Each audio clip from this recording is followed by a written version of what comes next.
Son las 7:05. Juan Manuel, ¿te parece que comencemos? Me parece muy ¿Te bien. parece? Voy a silenciar los micrófonos y abre entonces el tuyo, ¿vale? Vale, A ver. Tienes que abrirlo, te lo he silenciado, tienes que abrirlo para...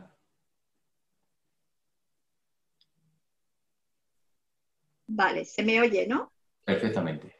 Eh, bueno, mm, Quiero en primer lugar recibir con todo mi agradecimiento a Juan Manuel de Zaramellán Fernández Figueres, que haya aceptado compartir con nosotros este ciclo sobre la vida y obra de Jung, y es realmente un verdadero honor recibirlo. Es doctor en filosofía, doctor en derecho, abogado en ejercicio, profesor universitario, ensayista, escritor, conferenciante. Realmente podemos decir que es un verdadero joven, porque es joven, muy joven, un verdadero hombre del Renacimiento, y es realmente un honor y un agradecimiento recibirlo. La charla que va a presentar, que presenta hoy, gira en torno a los mitos y arquetipos desde la psicología de Jung. Y quiero darles las gracias por su generosidad. Ustedes van a disfrutar de sus infinitos conocimientos y su infinita sabiduría, porque no está en absoluto reñida con su juventud, sino todo lo contrario. Y es un orgullo para esta Asociación de Estudios de Jung recibir a un profesional, a un sabio, como es Juan Manuel de Zaramellán Fernández Figueres. Así que muchas gracias y bienvenido a nuestras actividades. Muchas gracias, Juan Manuel. Bueno, María Jesús, muchas gracias por tu presentación, que es excesiva, ¿no? Evidentemente, me gusta lo de joven, eso te lo agradezco mucho, pero ni sabio, ni tengo unos grandes conocimientos. En fin, he estudiado un poco dentro de la línea de todo el tema simbólico y filosófico, porque de hecho pues, han sido los temas de mi tesis doctoral, pero tampoco soy experto en Jung. Hoy lo que voy a compartir con vosotros es lo que yo he entendido de Jung, o de alguna forma lo que a mí Jung me ha podido aportar. Evidentemente, pues todo el estudio simbólico que he podido hacer, pues, por ejemplo, con lo que fue mi tesis doctoral con respecto al Fausto de Goethe, me acercó mucho a la figura de Jung y a poder entender pues, cómo ha utilizado y cómo ha entendido todo este elemento mítico del que vamos a hablar hoy.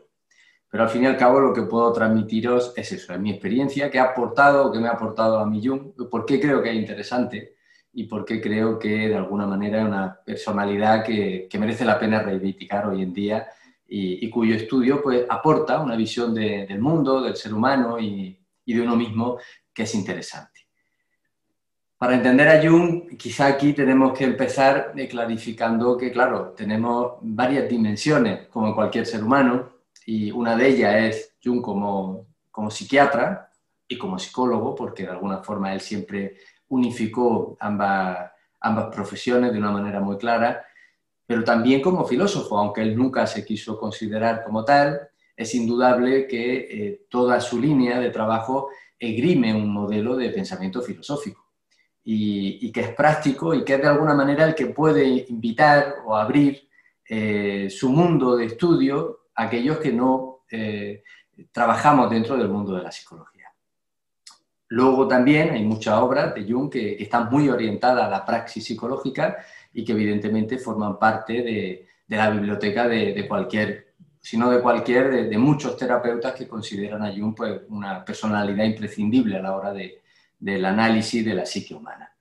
Pero también la filosofía analiza la psique humana y por lo tanto, además recordemos que en su inicio y hasta hace bien poco tiempo, filosofía y psicología pues iban muy de la mano, incluso a nivel académico. Y claro, esto hay que tenerlo en cuenta. Y eso es lo que nos abre esa posibilidad para acercarnos, como decía, a Jung desde ese punto de vista filosófico. No obstante, hay una serie de elementos que conviene conocer. Evidentemente en esta charla no nos da tiempo a analizarlos todos, y nos vamos a detener quizás en los más relacionados con lo que es el mundo mítico y simbólico. Y el primero de ellos es el símbolo. No obstante, vamos a referir en algunos momentos a algunas de las características propias del pensamiento de Jung en este campo y dentro de esta línea, pero evidentemente tenemos que definir estos conceptos, este marco conceptual, si queremos llamarlo así. De hecho, el lenguaje propio del mundo mítico es el lenguaje simbólico. Y de hecho, para poder entender ese mundo simbólico y también ese mundo de la psique y del inconsciente que plantea Jung, pues tenemos que conocer ese lenguaje simbólico, que es una forma de lenguaje. Y es una forma de lenguaje que de alguna forma, ya Jung de alguna manera pues, denuncia en su momento, no es el único, que se está perdiendo en nuestra sociedad. Se pierde desde hace ya mucho tiempo, quizá el excesivo racionalismo de nuestro modelo occidental, que ya el mundo se ha occidentalizado de una manera bastante general, nos ha hecho quizá dar la espalda a un modo de lenguaje que Jung determina como un lenguaje natural, que es el lenguaje de la naturaleza. O también podríamos llamarlo lenguaje del alma. Es decir, de alguna forma nosotros nos comunicamos entre nosotros a través de las palabras, del lenguaje de las palabras, pero nos comunicamos con nosotros mismos y aún con la naturaleza, de la que no somos algo independiente, sino que formamos parte de ella y por lo tanto es lógico que así sea, nos relacionamos y nos comunicamos a través del lenguaje simbólico. Y esa es una clave interesante y fundamental para poder acercarnos a ese mundo mítico o a ese lenguaje mítico, que como veremos después va a estar muy presente y Jung además detecta a través de sus pacientes, a través de los sueños.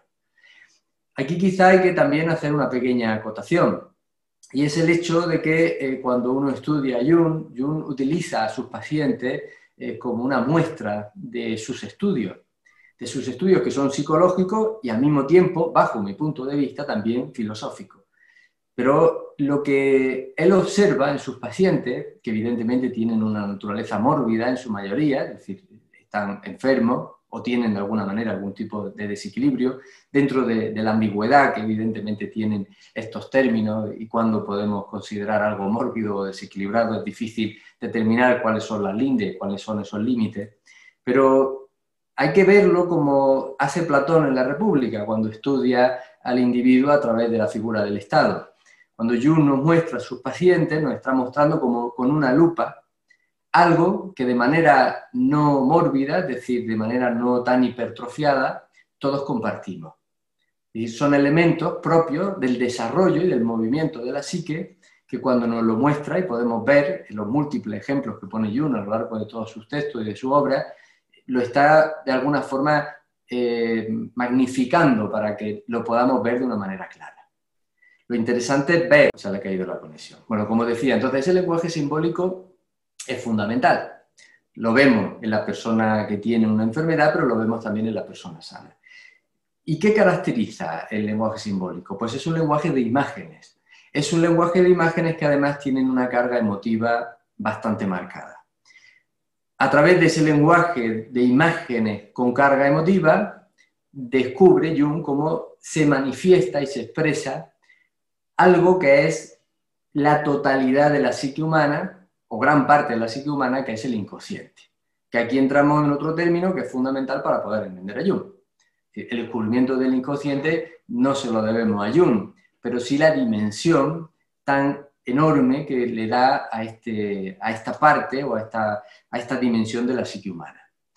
¿Por qué? Pues porque para Jung la psique humana, el extracto de la conciencia, que es como si fuese un foco que ilumina, es mínimo, es apenas un tanto por ciento muy reducido, en el cual uno mantiene la atención en determinados momentos de su vida, porque por desgracia además no la mantenemos en la mayoría del tiempo que estamos despiertos.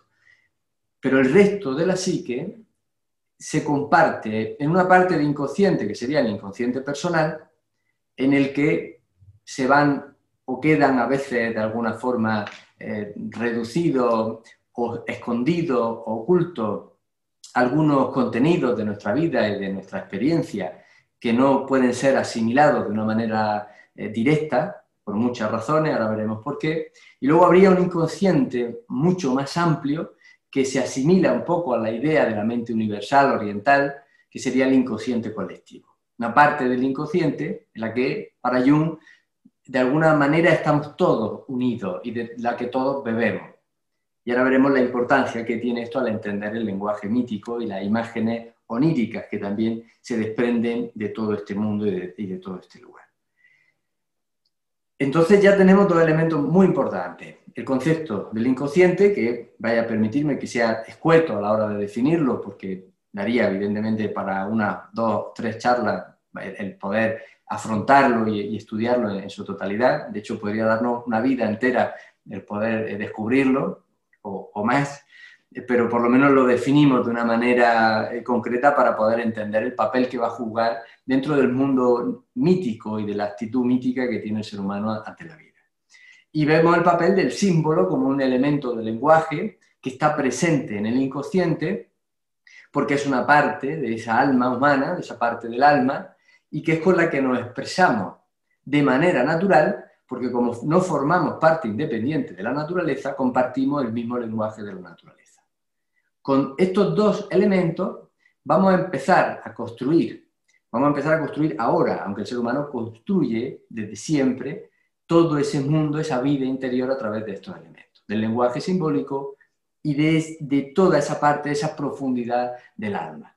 Y la podemos llamar profundidad porque es un lugar es un lugar sin tiempo ni espacio en gran medida, pero que representa una parte de nosotros que está oculta y que ya de por sí nos da esa sensación de misterio y que de alguna manera también es una parte de la vida en general, que es esa parte oculta que tampoco vemos de la vida. Es decir, es evidente que en el mundo hay muchas cosas que no vemos. Y es evidente porque a la medida en que hemos ido creciendo, desde que éramos niños hasta que somos adultos, hemos podido constatar cómo en la medida en que crecíamos íbamos viendo cosas que cuando éramos niños, cuando éramos pequeños, no veíamos.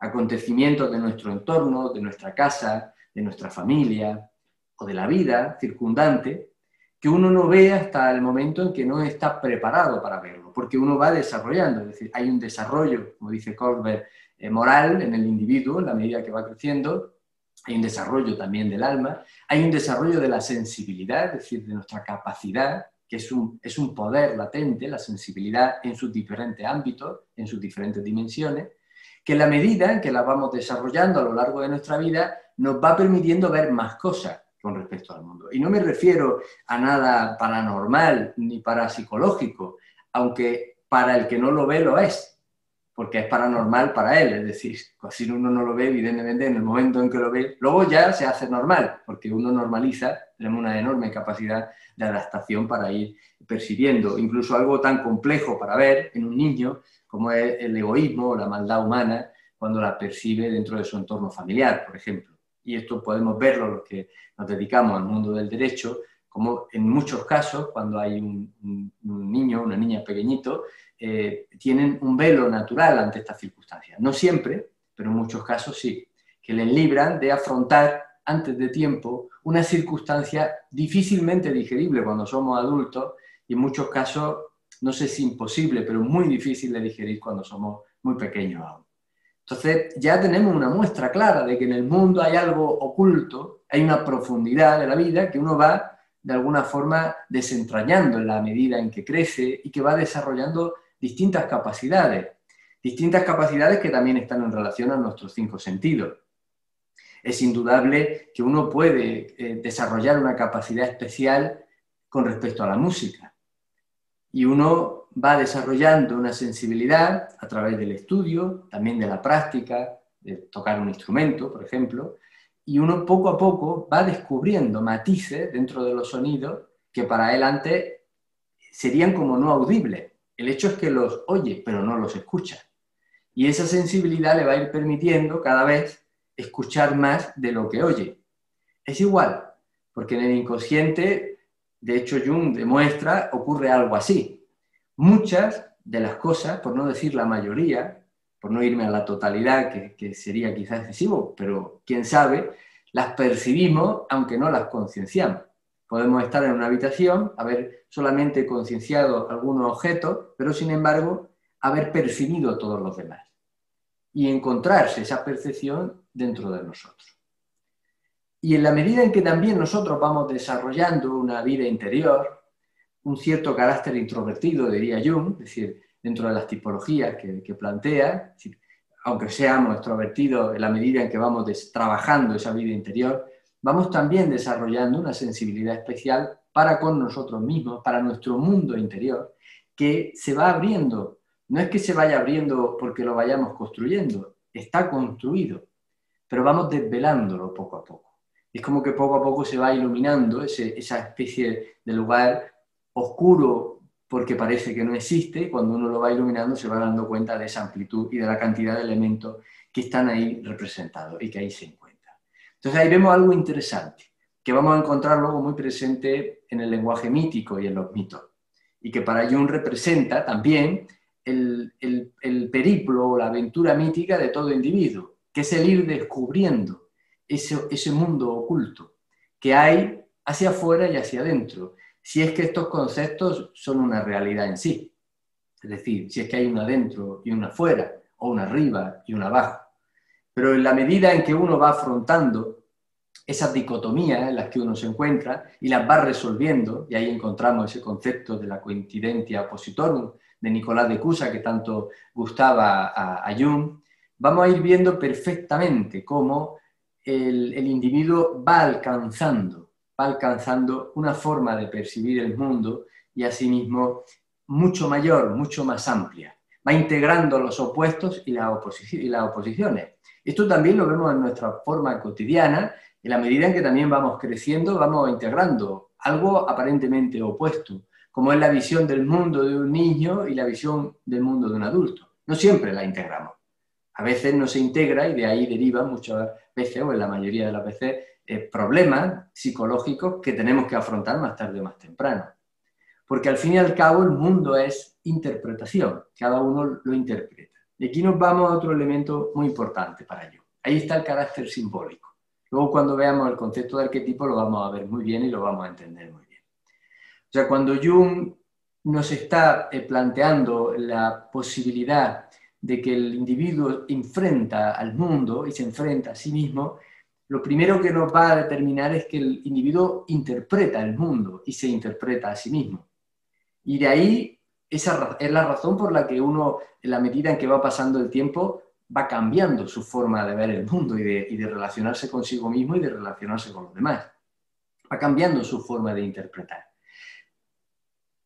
En cierta medida va cambiando su capacidad de interpretar el mundo. Pero si no cambia la capacidad, por lo menos cambia la perspectiva, porque nunca contemplamos el mundo, ni a los demás, ni a nosotros mismos desde el mismo lugar, ni de la misma posición.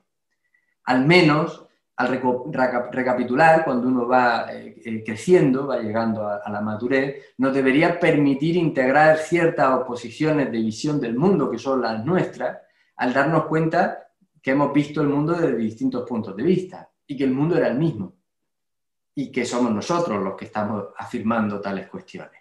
Y eso debería de permitirnos entender que el mundo es algo más que una sola perspectiva y que una sola visión. Pero lo ideal para Jung es que este ejercicio lo hagamos de una manera más consciente y más concreta, y eso nos permita darnos cuenta de que el mundo se puede interpretar desde muchos puntos de vista, y que la mejor forma, evidentemente, de poder alcanzar una visión de conjunto está precisamente en nosotros como conjunto, como humanidad, como relaciones, la medida en que compartimos diferentes posiciones y diferentes puntos de vista, diferentes formas interpretativas. Y ahí nos vamos otra vez al concepto del símbolo. El símbolo, al fin y al cabo, es eso, es ese valor que atribuimos a los acontecimientos, a nuestra vida, aún a las palabras y a las personas. O sea, nuestra vida tiene una enorme carga simbólica desde el primer momento de nuestra vida. A todo le atribuimos una carga simbólica. Lo que pasa es que evidentemente hay distintos tipos de símbolos, pero los símbolos nos dicen siempre algo, nos están planteando algo. Cuando nos acercamos al mundo mítico nos vamos a dar cuenta que el símbolo ahí está representando una realidad en cierto modo indescifrable, en cierto modo irracional, no pesable ni medible. Está de alguna manera dando un nombre y un rostro a un aspecto de la vida insoslayable por su enorme complejidad. Pero si nos vamos a lo concreto nos vamos a dar cuenta que tenemos símbolos específicos en las cosas que tenemos. Un bolígrafo, el mismo bolígrafo para uno o para otro no es lo mismo, ni la misma persona. ni nosotros mismos somos lo mismo para nosotros que para los demás. Hay un elemento que escapa a lo concretamente describible. De manera que cuando cada uno describe a la misma persona o al mismo objeto, hay una carga extra que es emotiva.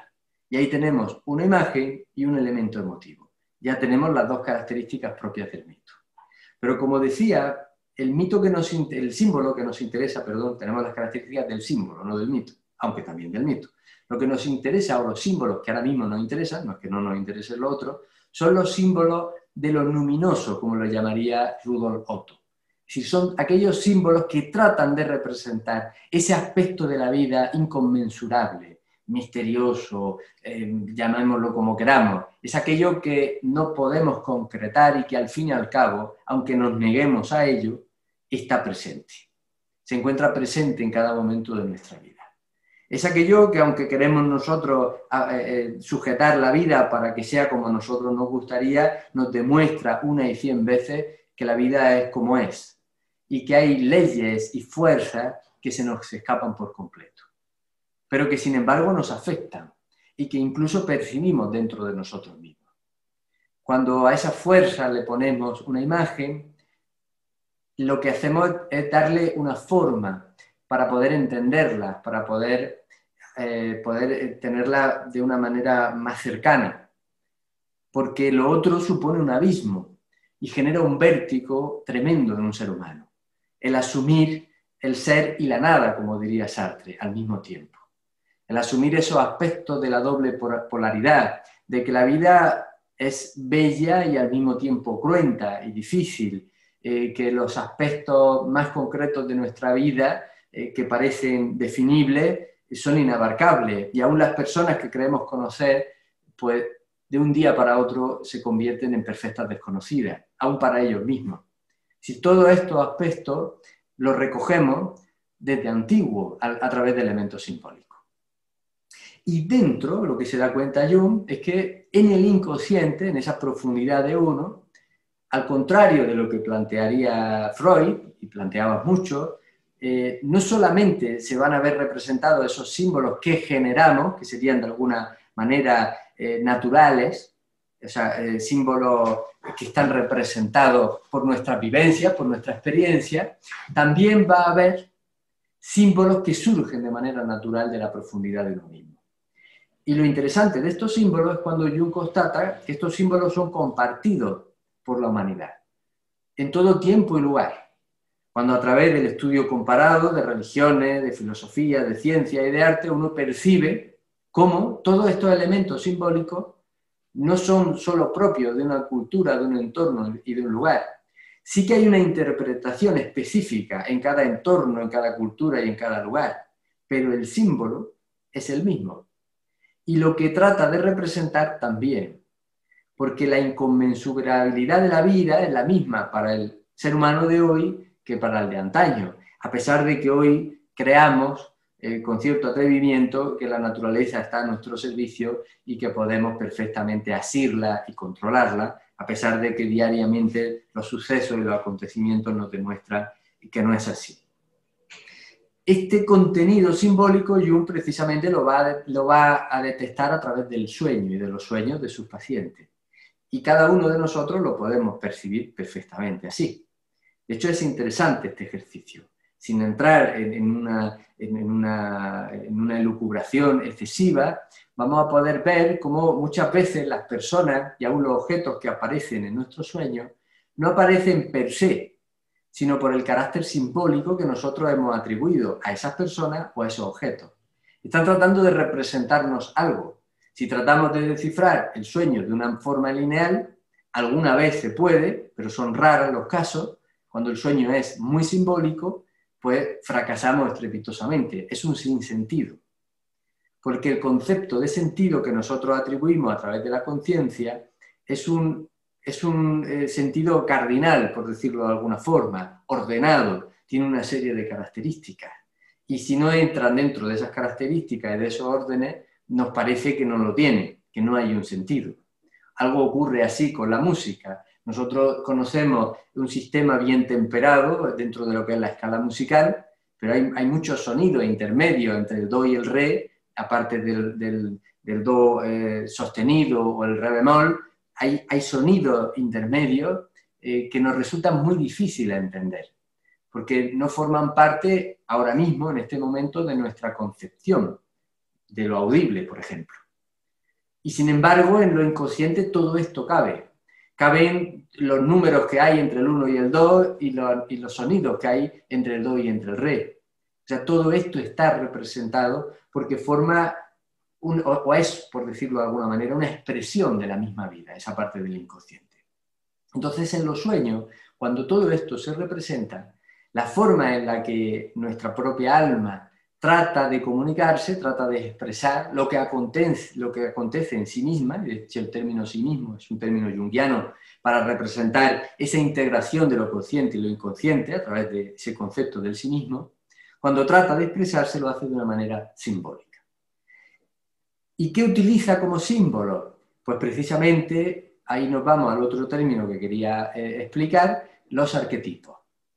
¿Por qué? Pues porque Jung se da cuenta que el concepto de arquetipo es algo inherente al ser humano, o sea, que forma parte de la psique humana.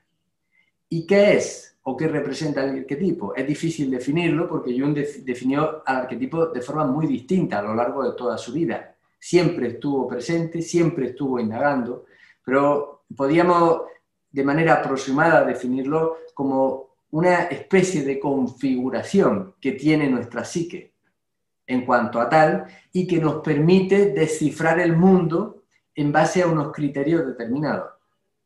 Porque el mundo para nosotros es como lo percibimos, como especie. El mundo no es igual para un gato ni para una planta.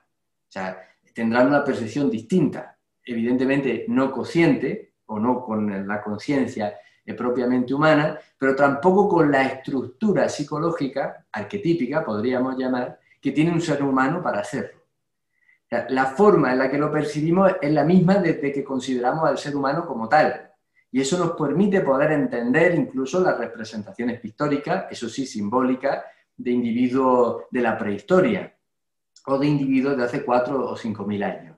Podemos entendernos perfectamente porque nuestra estructura arquetípica, nuestra estructura psicológica, nuestros moldes sobre los que vamos haciendo prensiles los elementos de esta vida tan inconmensurable, la forma en la que la vamos entendiendo son los mismos. Porque aquí está un poco el sentido del abismo y el sentido de lo concreto. Nosotros le damos un ser concreto y específico a la vida y a la naturaleza. Pero basta mirar una noche estrellada, el cielo, e imaginar la infinidad de universo que se abre ante nosotros, ante nuestra vista, para sentir esa sensación de vértigo. Desde luego la gravedad no nos lo hace sentir, pero podríamos sentirlo si no lo tuviésemos, desde luego, ¿no?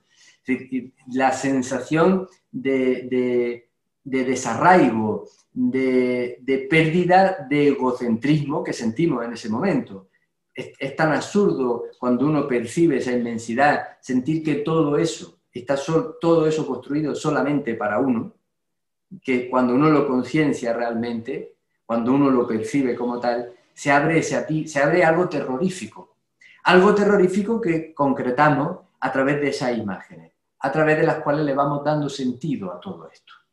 Y son imágenes que van evolucionando, es decir, los arquetipos, y eso se da cuenta Jung, a pesar de que tienen siempre rasgos muy similares, van también evolucionando, de manera que cada época, cada momento, cada época y cada cultura tiene sus propios modelos de arquetipos. Podríamos llamarlas entonces imágenes arquetípicas, porque ya sí adoptan una forma concreta. El arquetipo es la estructura que Jung, como sabéis, compara con la estructura axial que tienen los cristales. O sea, es un molde, un modelo. Lo que nosotros ya concretamos es una imagen arquetípica.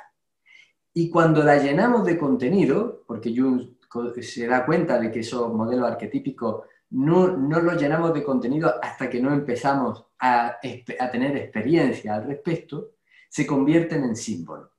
Y esto es interesante, porque esto explica por qué un mismo símbolo a dos personas que han tenido una experiencia que ese símbolo ha sabido recoger bien. Esas dos personas van a entender muy bien el símbolo, no van a necesitar prácticamente hablar ni decirse nada, pero sin embargo, si ese símbolo se lo mostramos a una persona que no ha tenido esa experiencia todavía, ese símbolo no le va a decir nada por el momento, porque para él está todavía vacío de contenido. O sea, nosotros llenamos de contenido estos arquetipos, o estas imágenes arquetípicas, mejor dicho, a través de nuestra propia experiencia, a través de nuestra propia vivencia y de nuestra propia vida. Y así es como van a ir apareciendo poco a poco en nuestros sueños. Y ahora vamos al mito, porque con estos elementos vamos a poder entender bien cómo funciona el concepto del mito y la importancia que tenía para Jung. Tenía varios elementos o por varias razones muy importantes. La primera de ellas es porque para poder entender ese mundo simbólico en el que se expresa nuestro interior, hay que estudiar esos mitos, hay que conocerlos. Porque en la medida en que vamos estudiando esos mitos, esa vieja historia milenaria, nuestra psique se va poblando de centauros, de ninfas, de héroes y heroínas, que van ocupando el lugar arquetípico que les corresponde. Y en la medida en que vamos comprendiendo, abriéndonos a una experiencia no solamente racional de la vida, que hay una parte de nuestra vivencia que no podemos controlar, que aquí es donde aparece la hibris en el mundo griego, o aparece también el pathos o pathos, que es esa tragedia o esa parte trágica que tiene la vida. En la medida en que nos vamos abriendo, vamos asumiendo, vamos admitiendo que no todo en esta vida lo vamos a poder comprender y que no todo en esta vida lo vamos a poder explicar y que no todo tenemos que demostrarlo, pero sí vivirlo. En la medida en que vamos haciendo eso, estos elementos que vamos de alguna manera llevando a nuestra mente, estas historias, estos personajes, nos van a empezar a hablar, nos van a empezar a transmitir muchas cosas. Y vamos a poder empezar a entender a través de ese lenguaje simbólico qué nos estamos queriendo decir. Y aquí es importante señalar que para Jung el lenguaje onírico no se puede descifrar a través de una regla, pues como hace Artemidoro de Daldi, por ejemplo, que tiene todo un catálogo de distintos sueños. Lo cual muchas veces con María Ángeles comentamos que es interesante por ver lo que soñaban en el mundo clásico, porque cuentan los sueños que se tenían allí, ¿no? Y son representaciones muy claras de la vida cotidiana en estos tiempos, ¿no? Pero para Jung, a pesar de que hay muchos sueños que son compartidos y que son similares entre uno y otro, el significado no puede ser el mismo para todos. De manera que al final la persona idónea para poder descifrarlo, para poder entenderlo, no pasa de ser uno mismo. Puede tener una ayuda, puede tener un guía, alguien que le dé pautas para poder acercarse, o por lo menos presentarle el momento propicio para estar un rato pensando en qué quieren decir estos sueños o estas circunstancias. Pero es uno mismo quien tiene que aprender a descifrarla. Darse cuenta de por qué una persona que aparece en este sueño en realidad no está representando a esa persona, sino lo que esa persona representa para nosotros. Y que a través de ella algo nos estamos queriendo decir de nuestro estado interior, de cómo nos encontramos, de la aventura probable a la que estamos enfrentando en nuestra vida. Porque el concepto del mito ahora sí lo vamos a percibir de una manera distinta. Nos vamos a dar cuenta de que nuestra vida cotidiana no es muy distinta que la que narran las vivencias de estos grandes héroes y heroínas de la antigüedad. Es la misma, o sea, son las mismas circunstancias, porque también en su relato los monstruos y los obstáculos que tienen que sortear son simbólicos. Están representando algo que para nosotros es también así, porque muchas veces el enfrentarse a un auditorio o el enfrentarse a una persona con la que uno está en disputa es como enfrentarse a un terrible monstruo al que uno tiene que aprender a vencer. Y muchas veces tenemos que aprender a derrotar a nuestros propios monstruos interiores, a nuestros propios miedos y mezquindades. Para lo primero que tenemos es que reconocer que están y que están presentes, que ahí es donde encuentra Jung uno de los principales problemas de nuestro tiempo y de nuestro modelo moral axiomático en el que nos movemos como si fuese algo indefectible e inamovible. Y que, claro, genera una contradicción cuando uno internamente siente o tiene una vivencia diferente con respecto al mundo, con respecto a sí mismo o con respecto a los demás. Y claro, aquí aparece el periplo en la medida en que uno percibe la lucha cotidiana, o sea, esa lucha que aparece en mitologías como en el Bhagavad Gita, ¿no? La lucha a la que se enfrenta Arjuna cuando tiene que luchar con todas aquellas personas que le resultan tan familiares y que conoce desde hace tanto tiempo, y que es al mismo tiempo una lucha contra sí mismo y contra un entorno que a menudo se nos presenta hostil y difícil, y que es difícilmente asimilable en muchos casos. Nos resulta difícil entender que el ser humano es al mismo tiempo, como diría Rousseau, bueno por naturaleza, y como diría Hobbes, un lobo para el hombre.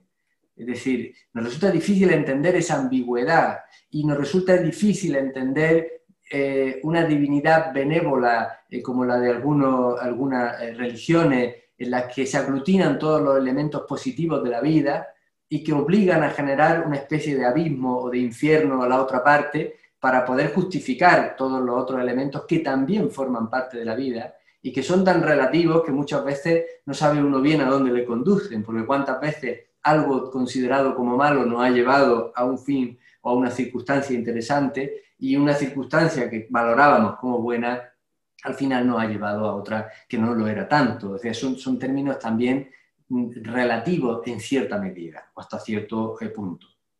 Y admitir al mismo tiempo una divinidad como el Jehová del Antiguo Testamento, que conviven en un mismo texto, el del Nuevo y el del Viejo, que es una divinidad al mismo tiempo cruel y parece incluso con connotaciones muy parecidas a las que pueda tener un Zeus de la mitología griega, en la que parece que hay un personalismo o un interés específico, incluso en generar distintas dificultades y molestias a los seres humanos, como puede ser el caso de Job, que tanto le interesó a Jung en una determinada parte de su vida.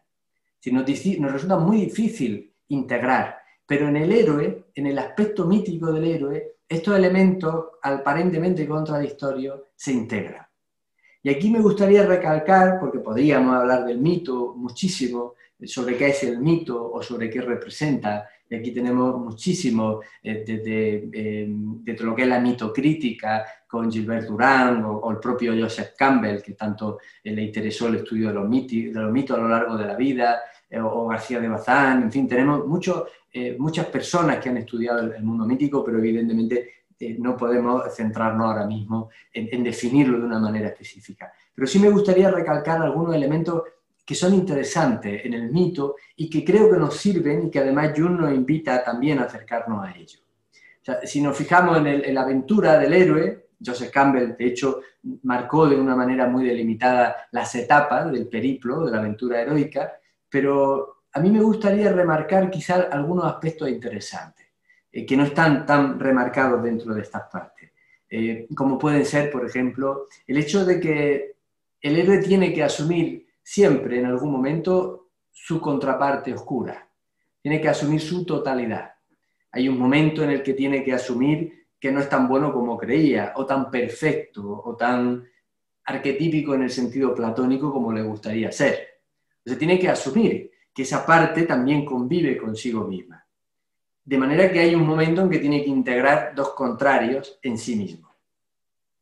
También tiene que asumir el héroe una parte que no controla, como podemos ver, por ejemplo, en el mito de Hércules, con su ibris característica, en la que termina matando a su mujer y a sus hijos de una manera incontrolada, pero que representa, simbólicamente, evidentemente, simbólicamente, está representando esa parte que se nos escapa de nosotros mismos y que también formamos parte de ella. Aparte de esa parte tan apolínea, aquí tenemos un elemento interesante de los mitos, lo dionisiaco y lo apolíneo. Ya de por sí hay un propio mito de lo dionisiaco y de lo apolíneo dentro de toda la raigambre órfica. Pero es una parte, o sea, el ser humano es apolíneo en gran medida y dionisiaco. Y además necesita ser apolíneo y dionisiaco de manera permanente. pasamos de lo dionisiaco al apolíneo, de lo dionisiaco al apolíneo, de lo múltiple a lo uno, de lo múltiple a lo uno. Y vamos encontrando poco a poco nuestra identidad apolínea en una enorme dimensión de aspectos de nosotros mismos, dionisiacos, que a menudo aparecen cuando menos lo esperamos y que representan una parte de la exaltación de la vida que se nos escapa. El héroe tiene que integrar y tiene que de alguna forma, y ahí está es lo interesante, tiene que de alguna forma purgar esa dicotomía interna a través de la acción. Porque el héroe y la heroína son activos, o sea, tienen que ejecutar una acción. Nuestra aventura principal es vivir, sin lugar a dudas. Pero dentro de esa acción y del vivir está evidentemente el asumir el riesgo a equivocarse, a cometer errores y a asumir evidentemente las consecuencias que se derivan de los mismos. Otro elemento que hay que integrar en nosotros para poder asumir ese aspecto profundo y complejo de la vida. Entonces el individuo, en la medida en que se va afrontando a esto, se da cuenta, y ahí está el otro elemento de los mitos que quería recalcar, la necesidad de hacer algo más que lo que hace uno para sí mismo. Jung remarcaba esto diciendo que nuestro problema es que nuestra realización en la sociedad moderna se basa en ser perfectos consumidores. O sea, todo se reduce a ser un perfecto consumidor. El modelo ideal del ciudadano es un perfecto consumidor. Y claro, demandaba un desarrollo interior mucho más profundo. Y ese desarrollo va aparejado de un salir de nuestros propios intereses. El modelo actual económico ha demostrado, a través de su propia paradoja y de su propia teoría de la complejidad, que curiosamente, cuanto más pensamos en nosotros mismos, más favorecemos al modelo. Porque evidentemente cuando más miramos por nuestros beneficios y por nuestros intereses, mejores consumidores, por supuesto, somos de múltiples servicios de muchos tipos.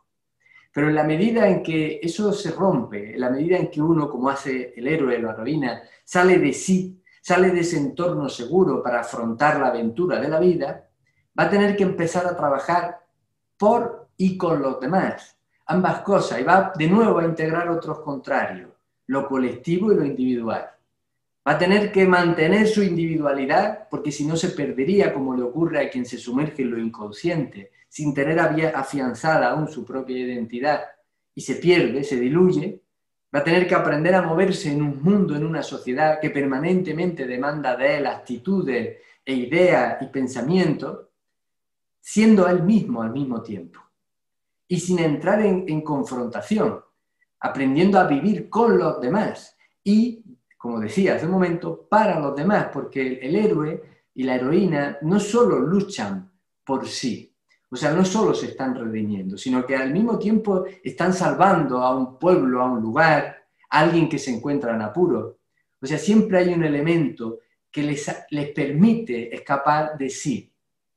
Y ahí aparece un elemento muy importante en el mito, que es el amor, la figura del amor, que tan cara fue para el Renacimiento y para toda la raigambre cultural y filosófica que se apoyó en el concepto del eros y en el concepto del eros concreto que aparece en el banquete de Platón, para ver cómo uno puede salir de sí, qué es lo que nos permite liberarnos de nuestra propia esclavitud, de la esclavitud que nos generamos nosotros a nosotros mismos, que somos nuestros peores enemigos. Y ahí aparece el elemento del amor, que aparece en los mitos. O sea, siempre hay un amor hacia alguien, hacia algo, y una acción denodada y de servicio a los demás. Y a través de esa búsqueda del amor o de la belleza, el héroe va alcanzándose a sí mismo, se va encontrando a sí mismo, y va integrando elementos que le van llevando a conceptos de lo apolíneo a través de lo dionisiaco, como aparece representado también de nuevo en el banquete de Platón.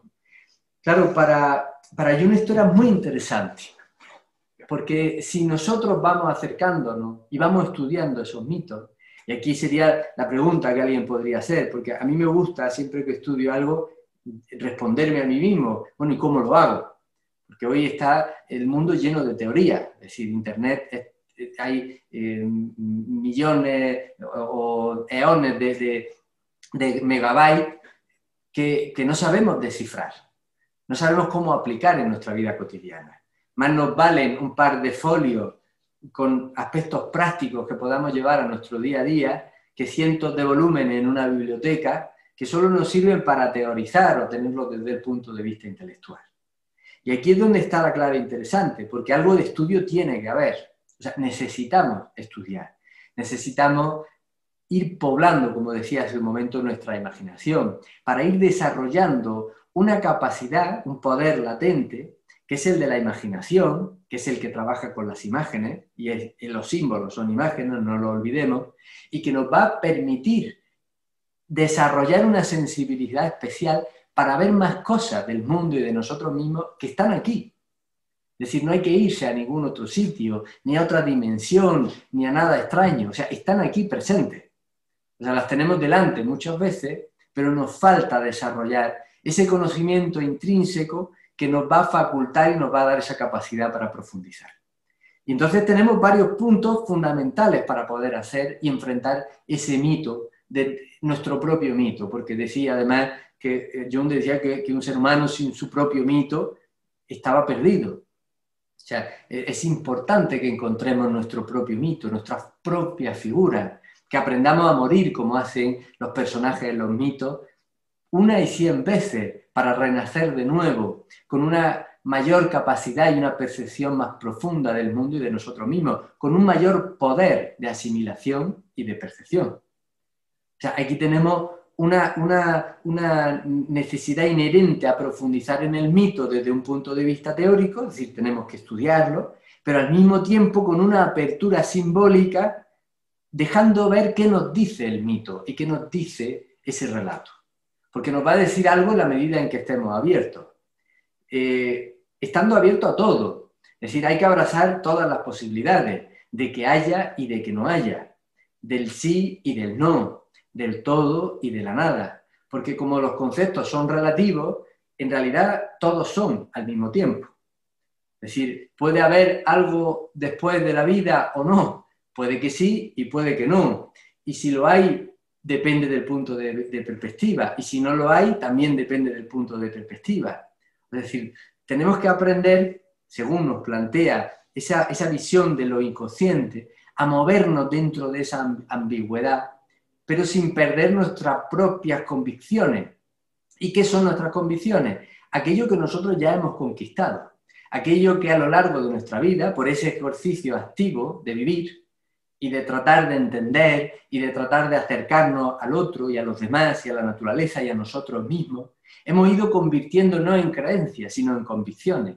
Son baluartes, son bastiones sobre los que vamos apoyando nuestro propio concepto de la identidad, pero un concepto que no es inamovible, sino que va a ir creciendo en la medida en que nosotros también vamos a permitir que eso crezca y estemos abiertos a nuevas perspectivas del mundo, porque no implican que la nuestra no sea verdad, sino que implican que hay distintas perspectivas de la misma cosa, de una misma cosa, si queremos llamarla así, como en la vida. Y a medida en que estamos abiertos a escucharla, a entenderla, a ver percepciones y vivencias distintas, a asumir que no todo lo podemos medir y pesar y que no por ello deja de existir, con esa frase, esa letanía que siempre me gusta mencionar, que tenía Jung en la parte de arriba de la puerta de su casa, vocatus ad que non vocatus Deus aderit, invocado o no, Dios, ese misterio, eso que no podemos descifrar, eso que no podemos entender, está presente igualmente. No deja de ser real porque nosotros creamos o dejemos de creer en él. En la medida en que nosotros lo vivenciamos, se convierte en real para nosotros, pero para el que lo vivencia ya lo es ya una realidad. Y ahí vemos un poco la idea de la interpretación. Y bueno, me dejo muchísimas cosas, pero no quiero alargarme mucho, ya nos acercamos a las 8, y quería acabar con una frase del libro rojo de Jung que me parece muy interesante y que va a colación con esto, y es que dice lo siguiente: esto que anhelamos no puede encontrarse buscándolo, y sin embargo, solo los que buscan lo encuentran. Y con esto, pues bueno, es la misma idea, con eso quería terminar. Muchas gracias.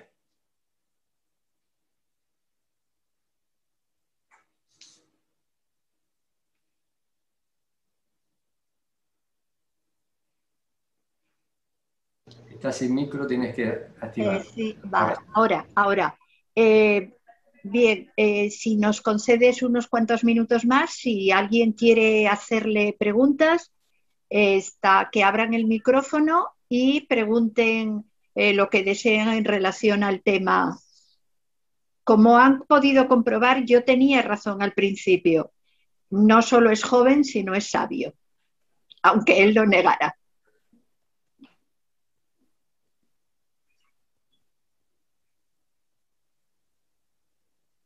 Bueno, parece que ¿Qué la diferencia? gente lo tiene muy claro. A ver. Tengo una pregunta. ¿Qué diferencia encuentras entre el concepto del inconsciente en Freud y el inconsciente en Jung? ¿Él se aparta un poco de la corriente freudiana? ¿De qué manera?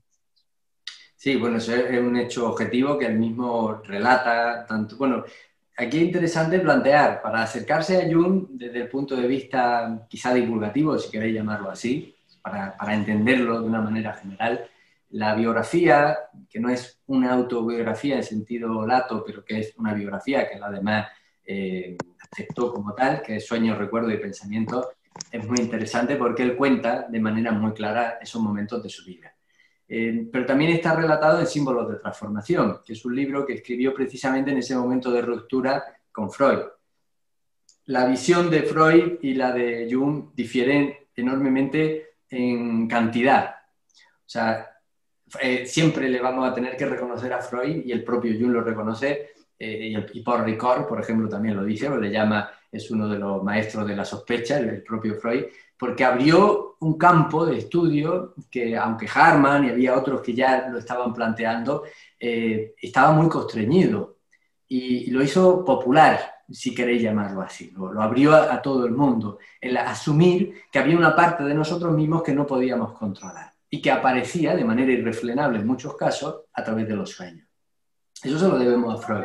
Y en principio, Jung y Freud entraron muy bien, entendieron muy bien esa línea y juntamente hicieron una parte del camino.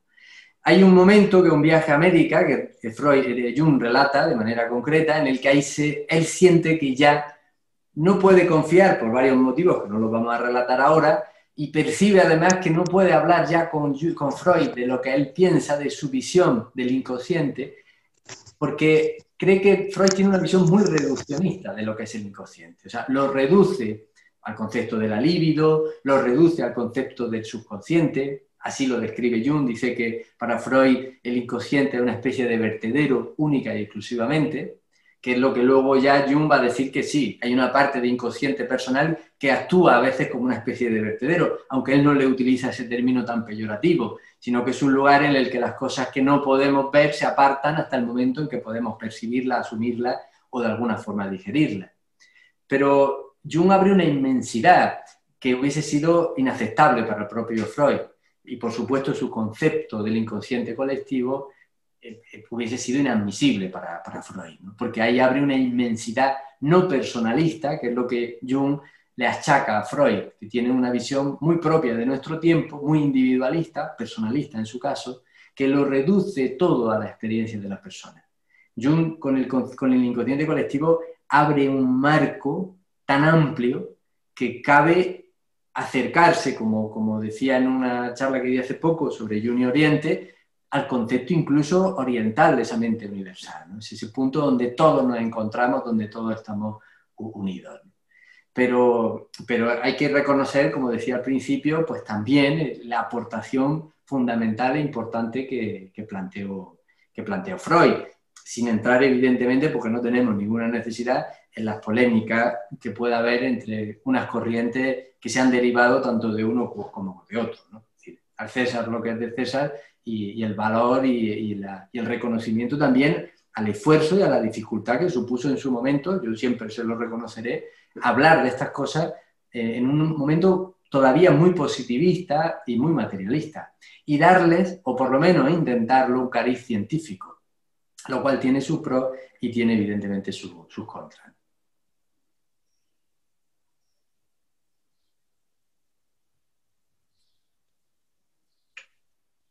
Bien, ¿hay alguien más que quiera hacer alguna pregunta? Parece que no.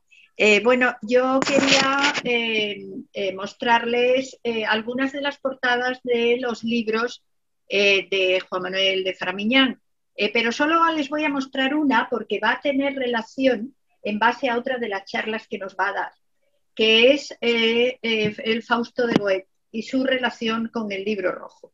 Lo curioso de este libro es que su final hace una referencia a Nietzsche, que fue también un autor muy importante para Jung.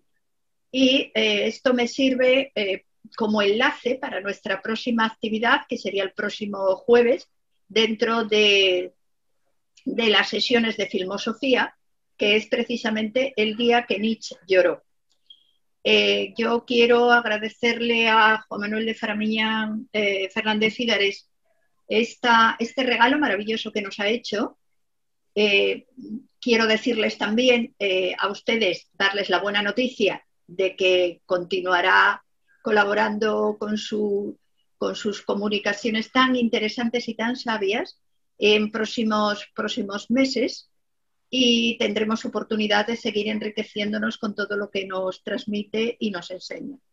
Si no hay ninguna pregunta, yo quiero darte las gracias una vez más. Ha sido maravilloso contar contigo, contar con todos tus conocimientos y sobre todo que los has expuesto de una manera tan maravillosamente cotidiana que ha sido claro para todos nosotros y que ha dado respuesta también a muchas de las incógnitas que el encuentro y el estudio de Jung nos presenta un poco a los profanos, ¿no? que hemos ido contactando con él precisamente por esa riqueza de pensamiento que ha estado aportando. Curiosamente, él, cuando dijo que eligió psiquiatría, que fue también por un impulso de destino, dijo que le impulsaba el dolor del ser humano, ¿no? Que veía el sufrimiento de los enfermos mentales. Y observo que detrás de ti está la diosa Sekhmet, que era la diosa en el antiguo Egipto de los médicos, porque decían que ella era la única que podía aliviar el sufrimiento, que a su vez también por su propia misión producía. Entonces, no cabe duda que el mito nos acompaña en todas partes y el símbolo también.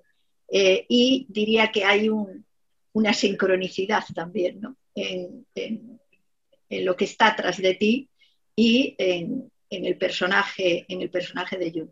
Muchísimas gracias de nuevo. Quiero darte el aplauso. Supongo que la gente, como tiene los micrófonos cerrados, no se oye, pero que aplaudirán también conmigo. Y muchísimas gracias también a todos por su presencia y seguiremos contando con ustedes como es habitual. Muchísimas gracias a todos y que tengan muy buena tarde. Hasta luego. Hasta luego. Hasta luego. Gracias a vosotros. Hasta luego, Gracias, Juan Manuel. Muchas gracias. Hasta luego. Muchas gracias a todos. Hasta luego. Muchas gracias.